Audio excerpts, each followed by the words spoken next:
tous étaient absolument surpris, choqués par le succès, l'explosion de Jamel, c'est à Cannes, quoi. En fait, cette année-là, quand on va à Cannes, il arrive. Bon, a priori, sur le papier, c'est un des petits gars qui démarre, un chroniqueur parmi d'autres. Bon, on parle de lui, peut-être un peu plus, mais voilà. Et en fait, quand il est sur la croisette, c'est délirant, hallucinant, quoi. Le type ne peut pas traverser, il peut pas traverser la rue, il est partout, il arrive, il y a des attroupements, c'est phénoménal.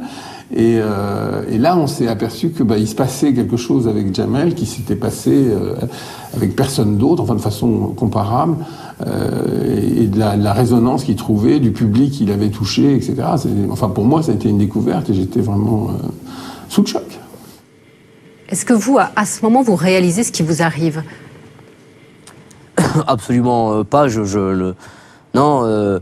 Mais ce qui me fascine, c'est que des mecs comme Bernard Zecri s'intéressent à moi, en fait. C'est que des gens comme Alain de Greff, aussi pointus, comme Jean-François Bizot, s'arrêtent quand ils me croisent et puis discutent avec moi. Ça, c'était fascinant. Et évidemment, c'était troublant de voir tous ces gens gueuler ton nom alors que tu les as jamais vus.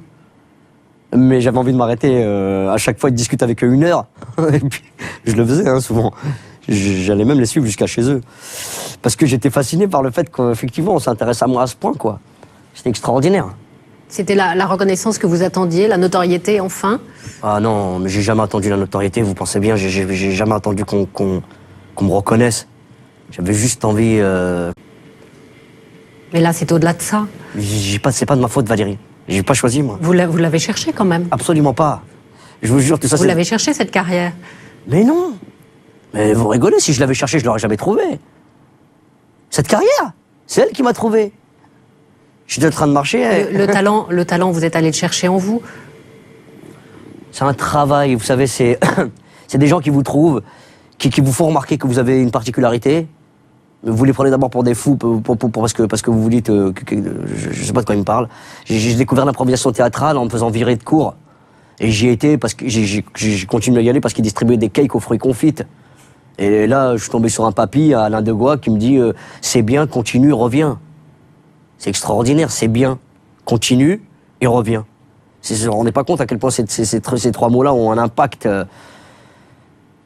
extraordinaire sur des gens à qui on a dit dégage, c'est la dernière fois que je te vois et si tu reviens, je te tire dessus. Ça n'a rien à voir comme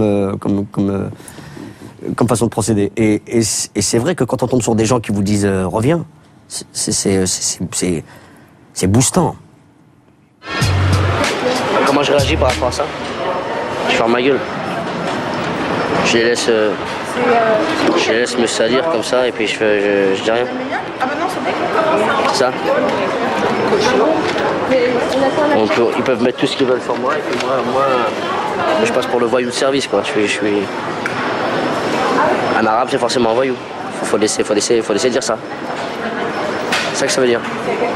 Je sais pas comment t'expliquer, mais il parle de meurtre, d'agression, de bagarre. C'est la vie de... C'est très très grave. Je suis pas un voyou. Pourquoi ils veulent absolument me coller cette étiquette de youvois? Ça les amuse de me faire passer pour l'ennemi public numéro 1. Il n'y a aucun article qui parle d'artistique. Ils s'en foutent. Ils ne parlent pas de l'Olympia, ils ne parlent pas du Bataclan, des standing ovations, des gens qui sont contents, Voilà, il n'y a que cet aspect-là qui les intéresse. Vous êtes très touché. Un meurtre. Meurtre. Valérie. Non, mais franchement, c'était au début. J'étais affecté par des critiques. Aujourd'hui, j'en ai plus rien à foutre. On pourrait mettre n'importe quoi. Je sais qui je suis. Mais déjà, à l'époque, j'avais pas mal réagi parce que je m'étais pas trop justifié. Quand on dit des conneries sur vous, on a tendance à réagir épidermiquement. Et puis finalement, quand on est bien entouré, on réagit philosophiquement et on se dit que il y a que le temps qui fera le travail. Et c'est le cas, puisque on est pratiquement 10 ans après, et puis ça n'a eu aucune incidence. On m'avait associé au meurtre de Francis le Belge, Valérie. Non mais on est où? Francis le Belge. Bon, c'était malvenu, c'était pas fondé. Mais c'était écrit dans les journaux. Alors j'avais 2 options, soit me justifier, soit en avoir rien à foutre. Et j'ai choisi l'option rien à foutre. J'ai bien fait. Il y a quelqu'un que ça a dû blesser autour de vous? Oui, plein même. Enfin mais oui, une personne en particulier, oui. n'importe quoi هذا غير لك الكاميرا ديالك الله يرحمكم يدرسك الله يخليك من العشرة شوف دير في راسك غير الخير ان شاء الله وما يكون غير الخير انا كنقول لك راك كتصلي dégage la vache dégage. Bah oui, voilà, c'est ça, c'est la seule personne qui a été touchée. Vous avez bien lu dans mes pensées. Parce qu'elle est absolument pas elle n'a pas la bonne distance, la pauvre. Elle est carrément, elle a des bornes de ça. J'en parle beaucoup. Et puis c'est vrai, j'ai quand même malgré tout pas mal sollicité. C'est dur pour une mère de voir son fils, je suppose, dans cette arène. Vous dites qu'il n'y aura plus de maman comme elle, qu'il n'y a plus de maman comme elle. Pourquoi? Ah ouais, c'est le dernier modèle, oui, ça c'est sûr. Habillée comme une Roumaine, comme ça, là. C'est fini, ça. C'est démodé. Mais c'est pas la pauvre. Qu'est-ce que vous voulez dire? Parce que c'est une mère qui a tout sacrifié pour ses enfants. Ouais. C'est-à-dire que, ouais, au point où être oubliée, ouais. Oui. Non, bien sûr, toutes les mères ont le même sentiment, je suppose, à l'égard de leurs gosses, en tout cas, généralement. Mais là, ça va au-delà de ça, puisque elle est comme ça avec ses gosses, et elle est comme ça, elle a de la sollicitude pour le monde entier, pour ses voisins, pour tout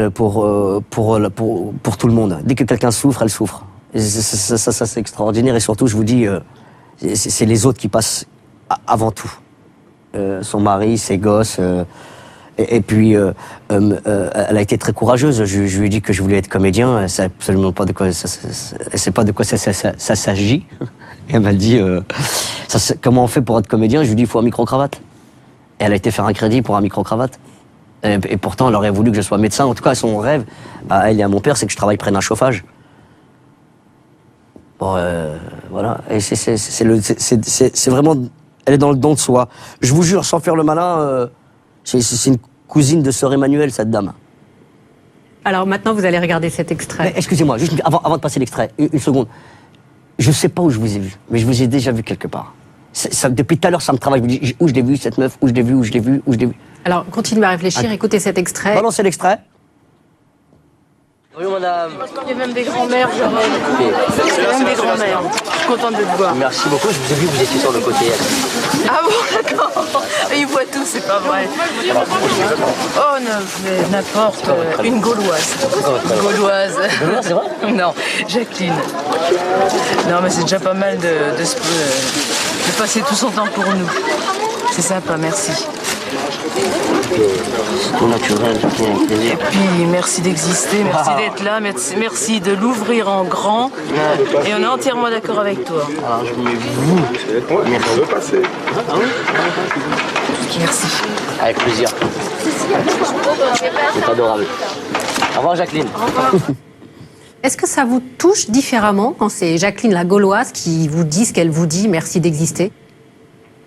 Différemment de quand c'est un rebeu du... Quand c'est un jeune. Non.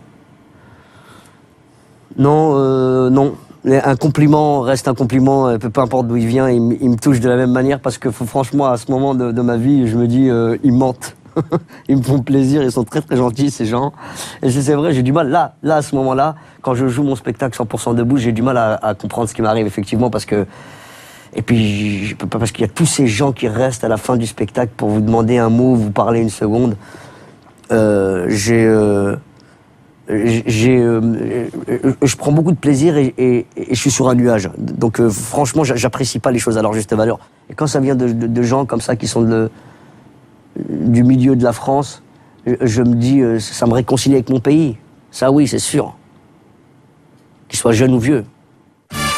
Comment vous vivez l'idée d'être un assisté? Ça vous gêne pas de vivre sur le dos des autres? Ça va, merci, et vous? Vous pensez que vous seriez quand même capable de travailler? Vous en avez de l'humour. J'en ai tellement que je suis prêt à vous prendre à l'essai pendant un mois. Je parie que vous tiendrez pas 2 semaines.